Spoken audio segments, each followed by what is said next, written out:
ডিমের unique recipe, ভাতের সঙ্গে জমে যাবে এই নতুন স্বাদের ডিম রান্না। আজকে আমি আপনাদের সঙ্গে শেয়ার করব ডিমের একদম ইউনিক আর ভীষণ মজাদার একটি রেসিপি।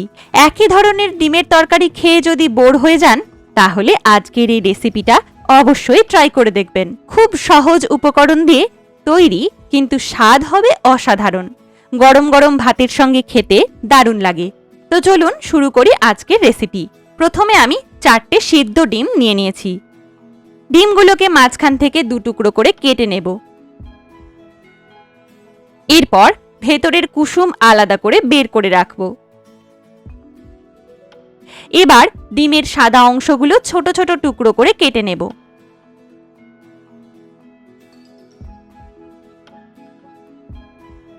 সবগুলো কাটা হয়ে গেলে সাইডে রেখে দেব। এবার চুলায় একটি কড়াই বসিয়ে দিয়েছি। দিয়ে দিলাম অল্প পরিমাণ তেল। তেলটা গরম হয়ে এলে দিয়ে দেব 2টো বড় সাইজের পেঁয়াজ কুচি। পেঁয়াজগুলো হালকা বাদামি রং হওয়া পর্যন্ত ভেজে নেব। পেঁয়াজ ভাজা হয়ে এলে দিয়ে দিলাম 1/2 চা চামচ আদা রসুন বাটা। এখন কাঁচা গন্ধ চলে যাওয়া পর্যন্ত কিছুক্ষণ ভেজে নেব। এবার দিয়ে দিলাম অল্প হলুদ গুঁড়ো, অল্প কালো গোলমরিচ গুঁড়ো আর 1/2 চা চামচ শুকনো লঙ্কার গুঁড়ো। মশলাগুলো হালকা নেড়ে অল্প একটু পানি দিয়ে সুন্দরভাবে কষিয়ে নেব।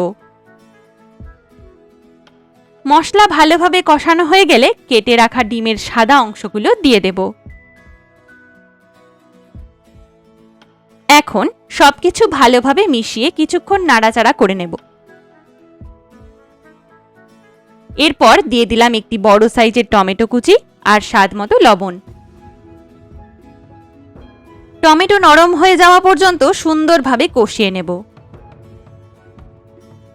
এবার আলাদা করে রাখা ডিমের কুসুমগুলো দিয়ে দেব। অল্প একটু পানি দিয়ে আরও কিছুক্ষণ রান্না করে নেব, যাতে সব মশলা ডিমের মধ্যে ভালোভাবে মিশে যায়। রান্নার একদম শেষে দিয়ে দিলাম 1 টুকরো লেবুর রস আর সামান্য চিনি। এই 2টো উপকরণই দিলে স্বাদটা অনেক বেশি ব্যালেন্সড আর মজাদার লাগে। ব্যাস, তৈরি হয়ে গেল আজকের অসাধারণ স্বাদের ডিমের ইউনিক রেসিপি। একবার এভাবে রান্না করে খেয়ে দেখুন, সত্যি বলছি বারবার বানাতে ইচ্ছে করবে। যদি রেসিপিটা ভালো লাগে তাহলে ভিডিওতে একটা লাইক দেবেন, চ্যানেলটি সাবস্ক্রাইব করবেন আর কমেন্টে জানাবেন আপনাদের কেমন লাগলো। আজকের মতো এই পর্যন্তই। দেখা হচ্ছে নেক্সট ব্লগে।